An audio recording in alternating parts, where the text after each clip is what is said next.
Hey, yo, Pro Wrestling Podcast listeners, help us out and click the subscribe button to show your support.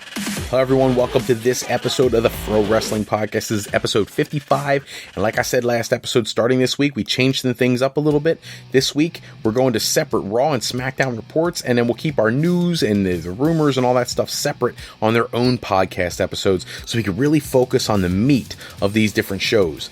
Let's get started right away with the Smackdown report. The show opens with what I consider to be the best contract signing I have ever seen in WWE history for what some people might not like, but for me, I absolutely loved. And that is, they're doing a contract signing with Shane McMahon and AJ Styles for their match at WrestleMania. Daniel Bryan is the first one out. He brings out Shane McMahon. He brings out AJ Styles. And the dialogue here was phenomenal. No pun intended with the AJ Styles thing, but Shane McMahon really builds up AJ Styles, his technical mastery and his skill set and all his accomplishments in his first year in WWE and him culminating with him winning the championship and all this stuff. And then he goes into a conversation about AJ's ego getting in the way of his successes. AJ Styles, when he was bragging about AJ was like, yeah, finally we agree about something, which was fine. It was actually, the body language in this was very interesting to me. AJ Styles looked, shocked most of the time, every time Shane McMahon said something good about him. And then whenever there was something negative, he just kind of shook his head and he didn't look like he was getting mad. And it goes back and forth for quite a while there. And then eventually, Shane McMahon signs the contract. AJ Styles, he runs down the list. It's like a who's who of who Shane McMahon has been in the ring with. He mentions people like, Steve Austin. He mentions people like Shawn Michaels, like Kurt Angle. He talks about last year being in the ring with The Undertaker. And he's like, but you've never been in the ring with somebody like AJ Styles. And he's bragging about his accolades and he's been all over the world and all this kind of stuff. But at the end of this segment, we haven't seen any fists flying. We haven't seen anybody touch anybody. They're just doing what they're supposed to do. AJ Styles signs the contract. He jumps up real quick, and which of course prompts Shane McMahon to jump to his feet. He throws the desk aside, and you think something's going to happen. Daniel Bryan jumps between the two. He calms everybody down, and he says, let's end this with a handshake. And, you have Shane McMahon extending the hand, AJ Styles looking at it, considering it, and then he just backs out of the ring and walks away. Great contract signing segment. No physicality, builds the excitement. You get to see the credibility of what Shane was saying. You get to see the scripted attitude of AJ Styles, which is great because it makes his character look like that smug jerk that he's supposed to be going into this match. It was just done so well. Even made Daniel Bryan look awkward but exciting all at the same time. So we move on from that segment. We get to our ladies match. Becky Lynch versus Carmella. James Ellsworth coming out with Carmella and everything.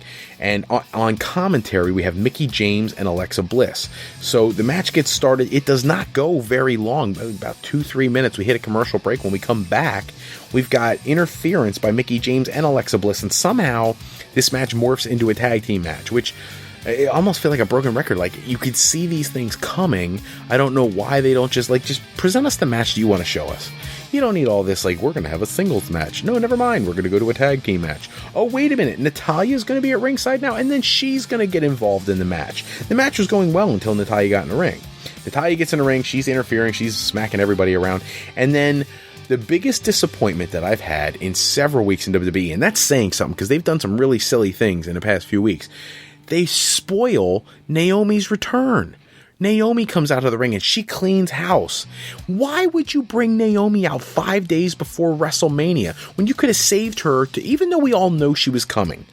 Why wouldn't you bring her out at WrestleMania? Shock everybody. Unless you have a bigger surprise at WrestleMania and you want to make sure that the Naomi surprise doesn't overshadow the other surprise, or that the other surprise doesn't overshadow Naomi's return tonight. So Naomi comes out and she cleans house and she does her dance or whatever she does.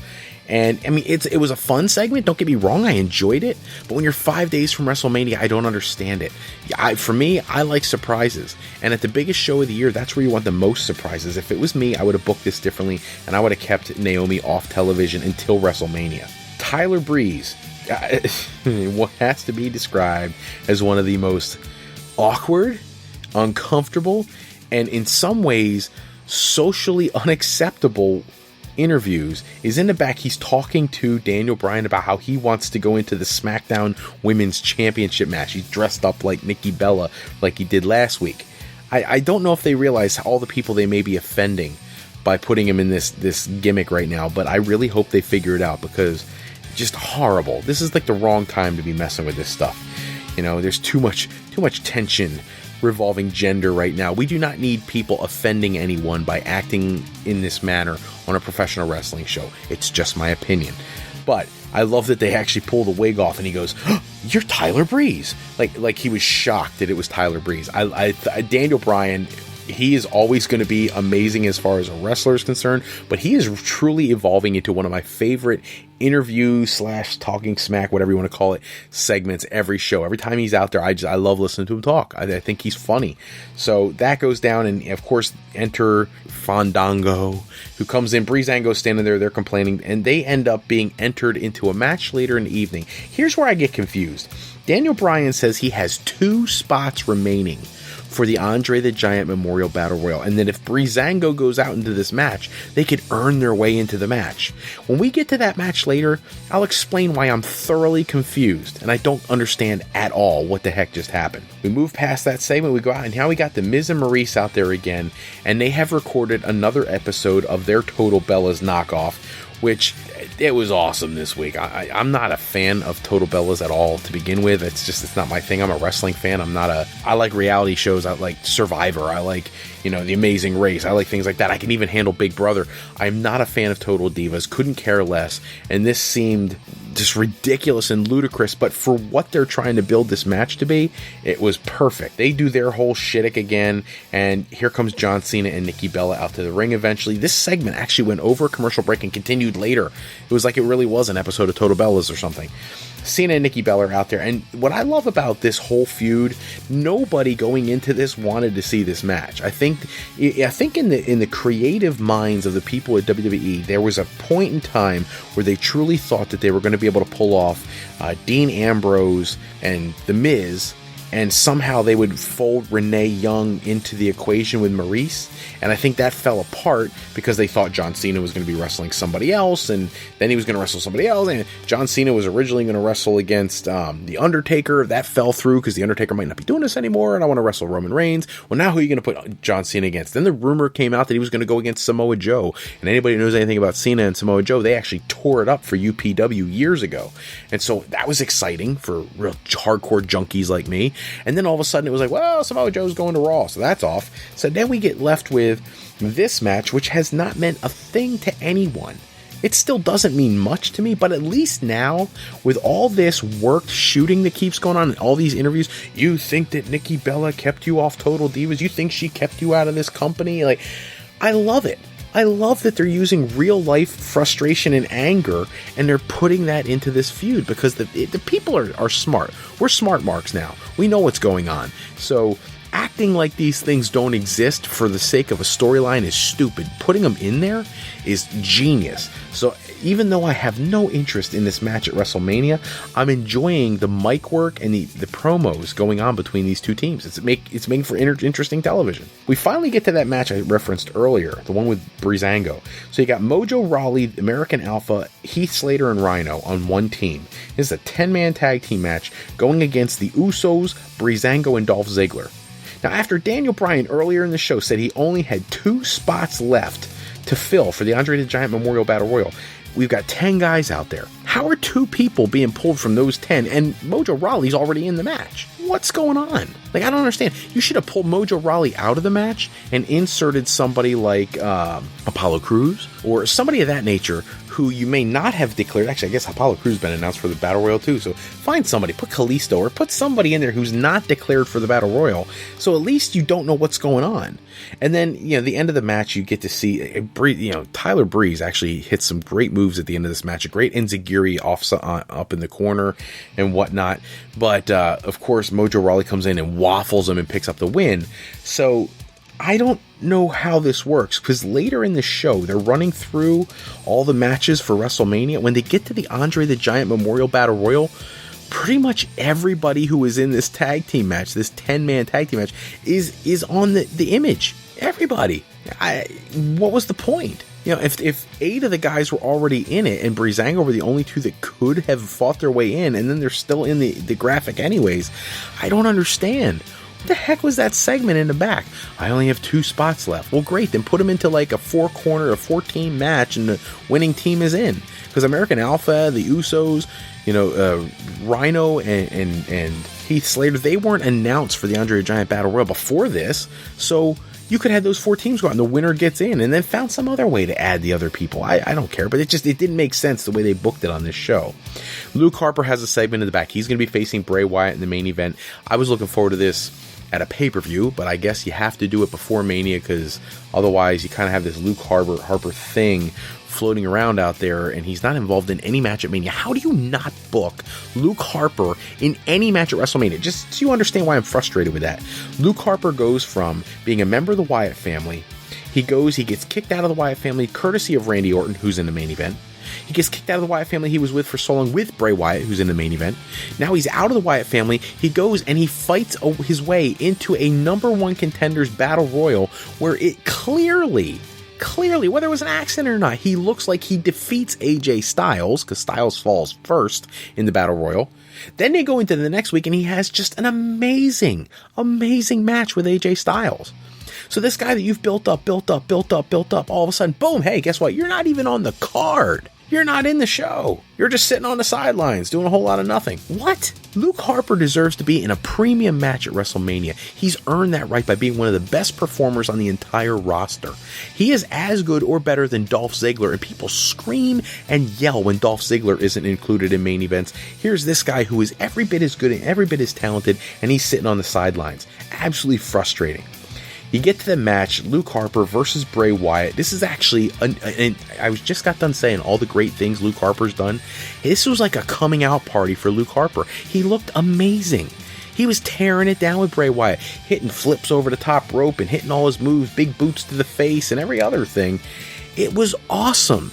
Luke Harper is a premium talent, and I don't care what you have to do. When you have somebody who's that talented, find a way to push him. After all the years Vince McMahon has been in this business, and all the writing and creative teams that they've had over the years, if you can't come up with something better for Luke Harper to do than to be standing on the sideline at WrestleMania with his kind of talent, I question your ability to book, period. I don't care how much success you've had over the years. At the end of the day, he walks into his sister Abigail out of nowhere, and to use a Randy Orton reference, and then he wins the match. He looks totally confused in the ring. He looks like he's shocked that he won for some reason. And then Randy Orton appears on the Jumbotron behind him, the Titantron. And as he's sitting there, he's kneeling on the supposed ashes of the Wyatt compound where Sister Abigail was. And he cuts this long promo about, he's going to take away her power over Bray. And he grabs this cryptic looking symbol that they've been using and shoves it in the ground, and they have these red little pyrotechnic effects pop up out of the ground like he's doing something. Like he lit the thing on fire weeks ago. Why is it still burning? Okay, it doesn't make any sense. But he shoves the thing in the ground, and that, I guess, is supposed to take away Bray Wyatt's power of some sort. And that's the way they wrap the show. I enjoyed the show. I thought there was some really good parts of the show. I just don't like some of the booking. I think, they really messed up. The Naomi thing, I don't get that at all. The Luke Harper not being on the WrestleMania card, I don't get it all. And the whole thing with, we've got 2 spots left, and one of you guys is going to take it. And then they're all on the card. Whatever. I don't understand that either. We're going to move over to our fantasy booking that we do for every episode. We got matches 39 and 40 tonight. You guys have been doing a great job giving me all these feedback, all these matches. I love seeing who you guys pick to win these matches. In this episode, match number 39, the Iron Sheik, former WWF World Heavyweight Champion, versus Pentagon Dark, former Lucha Underground Champion. And match number 40, Bob Backlund, former WWF Champion, versus Mr. Saito, former AWA World Heavyweight Champion. Now, for some of the younger fans, I know you don't know who some of these people are. Look them up. If you don't know who Mr. Saito and Bob Backlund are, we gotta have a conversation. Because I got a lot of diehards that listen to this podcast. If you don't know who Mr. Saito is, go look him up. He's a legendary Japanese wrestler. So in the YouTube, in that comment section, make sure you pop in there and tell me who you would book to win those matches. We'll move the person who gets the most votes into the next round, and we'll continue with this tournament. It's taken quite a while to get through this tournament, but that's okay. We got people who tune in every single episode and give us feedback, and I love it. And I love that you guys are booking these matches your way. You know, don't book matches you think I want you to have certain people win. I couldn't care less. What I really care about is you guys having a good time. So book these matches the way you want to book them. That's all the time we have for this episode. Check back with us in episode 56. 56 is a big episode. This is where we are going to make our WrestleMania predictions heading into WrestleMania weekend. 7 hours worth of WrestleMania. I'm going to put that on episode 56. Special thanks as always go out to bensound.com and purpleplanet.com for producing all of our music and sound effects used throughout today's show. Today's podcast is sponsored in part by Beazle Games. Bringing a new friend to family game night is easy with sketchy people. Showcase your artistic side in this new game from Beazle Games by going to www.thegamecrafter.com/sketchypeople to pick up your copy today. And to alleyrepair.com. Contact Alley Repair today for the servicing of all of your classic skee ball, pinball, and arcade game needs. We want to thank you for listening to today's podcast, and we encourage you to go to our website at www.frolifeplanning.com to learn more about what Mr. Fro can do for you in your path to higher education. Remember, Fro Life Educational Planning is for today, for tomorrow, and for life with Fro Life. I'm Fred Froelich, better known as Mr. Fro, and I want to thank you for taking a few moments with us today. And if you're looking for some more wrestling news and rumors, go to www.tsjsports.com/WWE for my latest articles on the world of professional wrestling. Until the episode 56, where we cover all our predictions for WrestleMania, take care, everybody, and have a great night.